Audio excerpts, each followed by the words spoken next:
Bwana Masiaya James Orengo seyo jatend piny Kenya William Ruto mawacho ni oketho duond bura mar ODM ka bende oseye kuom yie mondo mahundu mag siasa odhi nyime e piny Kenya. Gavana Orengo mane odonje boma ma Homa Bay kama ne otwake gi jopiny oseyo tim mane rowere moko ne temo tame donje boma no ka gidiro kite kuom nyamburko mage.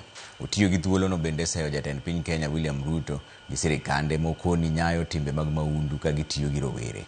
Orengo ne okoni onge ng'ata mabiro buogo kweth mar Linda Mwananchi gi tulo kendo wuodhgi mar siasa magichako ni gidhigo e Kenya mangima.